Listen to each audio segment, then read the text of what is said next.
Hello everybody and a very warm welcome to this latest edition of #Toe2Toe. I'm Andy Clark and our special guest this week is none other than Mr. Eddie Hearn, and you find us in a Liver building right next to the Mersey in Liverpool because today is the official announcement of the March the 30th card topped by Liam Smith against Sam Eggington. It's a great card, a lot of really good fights on it, and we'll be getting into all of that on the podcast, so make sure you check that out later on. But Eddie, since it was known that you were coming on today, the emails have been coming in, thick and fast. Have been coming in thick and fast, and as usual, it's centred around the immediate future of a particular heavyweight. I do wonder sometimes, actually, what your record is this year of the longest time you've been able to go without having Anthony Joshua's name mentioned to you or people asking about his future. So we may as well get straight into that.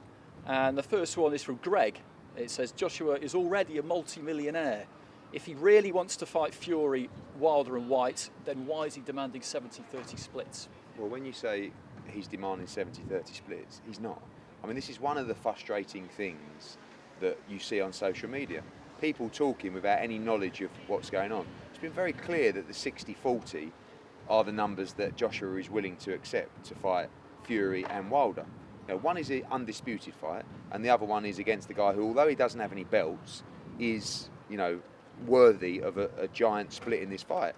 So people are saying, like, why are you offering derisory offers, 80-20, 70-30? You've got to do your research.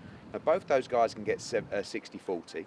By the way, Fury doesn't even want a split in this fight. He just wants the money. He don't want to know about splits and stuff like that. He just wants a purse.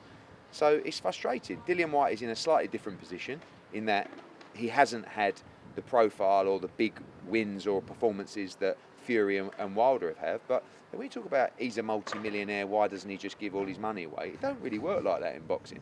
Now, if you're going to take a job, I don't come to you and say, listen, this is $100 grand a year job, but I'll tell you what, I'm going to give you 50. Come on, because the skeezer on social media said you should take it. Life don't work like that. Already, Joshua, I think, at 60-40, is being incredibly generous to both guys. But he can't really do a lot more than that. We're not talking about 50-50 to fight Deontay Wilder, 50-50 to fight Tyson Fury. Tyson Fury is a guy that doesn't have a belt, has two great performances, but is still a voluntary defence. Deontay Wilder is a guy who's just done a couple of 100,000 pay-per-view buys, and by the way, just got beat handily by Tyson Fury. So I actually think they should be 70-30 fights. But he's already moved to 65-35, and now we've stressed time and time again the 60-40 element as well. So it's frustrating. I have to sometimes come on these things or with other social media guys and say that just to let you know, these are the offers that have been made. And you know what? When we make our decision about who we fight, you will know in full all the offers that have been made, because it's frustrating that people think that we're trying to lowball people or Joshua's scared or Eddie Hearn's scared. I couldn't give a monkeys. Joshua tells me who he wants to fight, and Joshua wants to fight everybody. You've only got to look at his resume to see that he's prepared to fight anyway. So, whoever sent that in, Greg, whatever your name is, thank you, mate, but you're miles off the money that has been offered to these fighters. I mean, you've spoken in the last couple of weeks about how frustrating it's been trying to talk to Wilder's people because they don't really want to talk, it would appear, at the moment. And you said as well that maybe it's more likely that the Tyson Fury fight can be made. Now, the obvious problem with that is different promoter, different TV network, which leads us on to a question from Yusuf.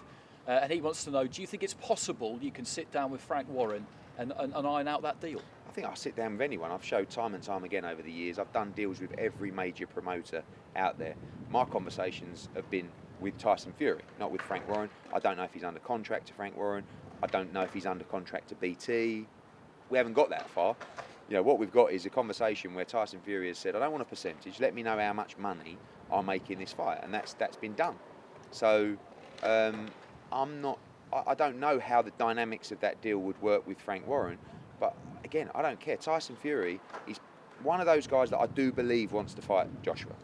I don't think that Deontay Wilder wants to fight him. And how can I think that when they won't even respond? At least with Tyson Fury, I do believe that he wants to fight Joshua, but he also wants 50-50, which in my opinion is unacceptable. Now listen, if he goes off and he fights Deontay Wilder and he wins the WBC title, 50-50 is a conversation we'll have to have.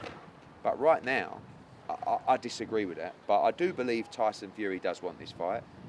if he's getting 60-40 from the WBC for the Wilder fight, why doesn't he just take Joshua for 60-40? You know, Wilder, I don't think he wants the fight. I don't think his people want the fight. But, you know, that's why I made the comments about Fury being more likely than Wilder, because at least there are conversations, and at least I do believe that Fury does actually want to fight Anthony Joshua.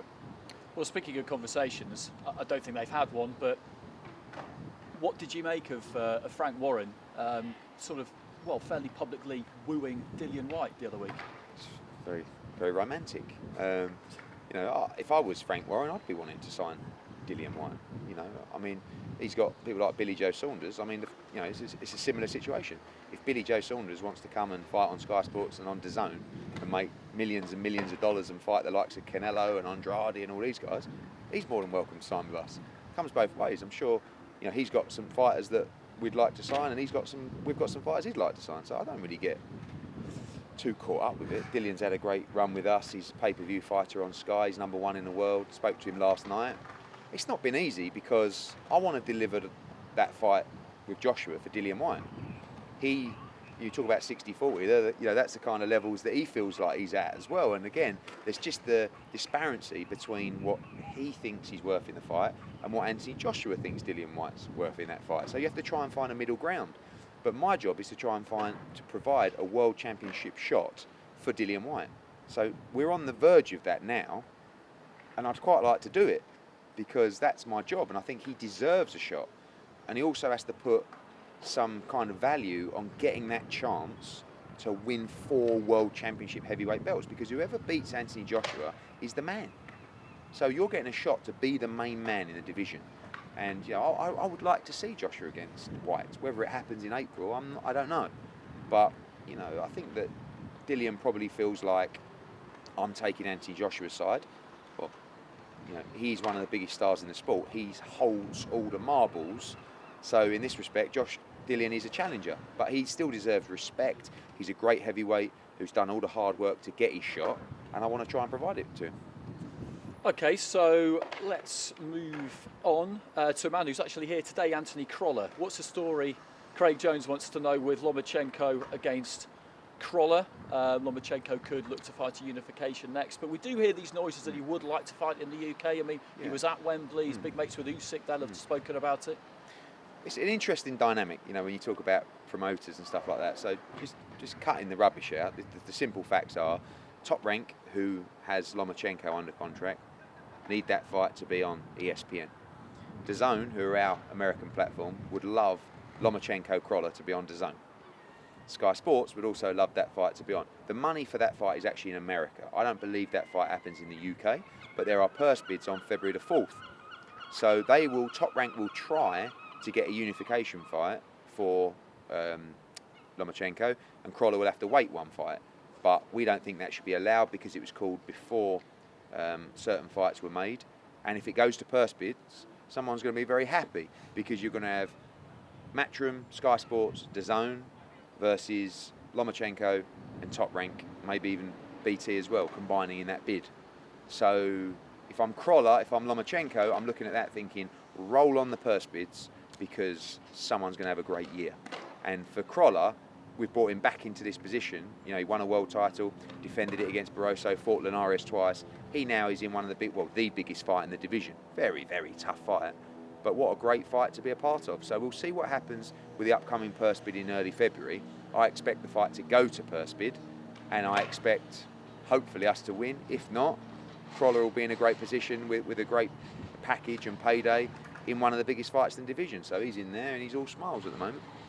Speaking of purse bids, though, you did kind of quite mischievously say the other day that Wilder Fury could go to purse bids, and I just think I'd certainly throw my hat in the ring, but I just think this market right now is so crazy that if I'm a fighter like Tyson Fury, who I don't believe he has a contract with BT, if I'm Deontay Wilder, who I don't believe he has a contract with Showtime, I'd just go to purse bids because I'm going to blow the bank for that fight. But there's others probably don't even work in boxing that are prepared to pay something stupid for that fight and bring it to, I don't know, another country.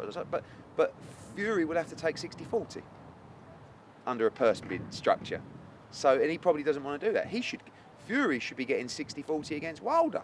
he just beat him, you know. But with the fact that Wilder still owns the belt, I think 50-50 is a very fair split in that fight. So it's just whether Fury will want to take 40% of a massive pot or 50% of a smaller pot, basically.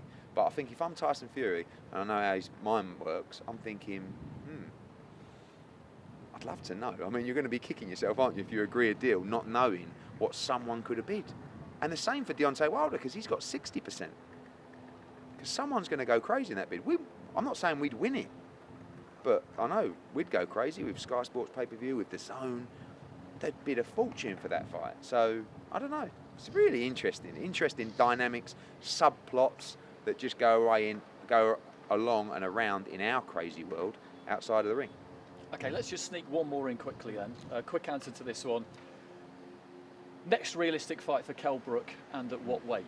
Well, I'm seeing him in about half an hour. So, Kel's got a decision to make regarding the weights, you know.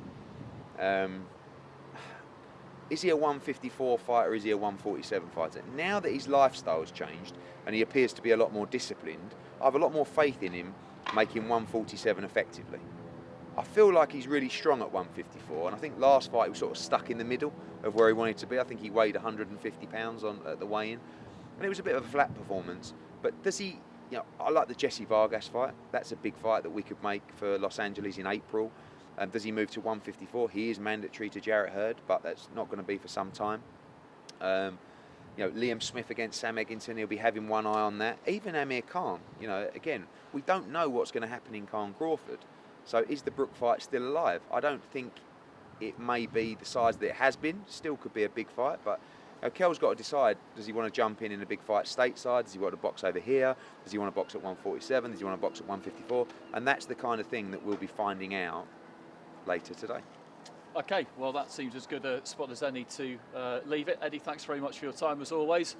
Thanks very much for watching. Make sure you check out the podcast. We'll be getting into the bones of this Liverpool bill with all the major players on that a little bit later on.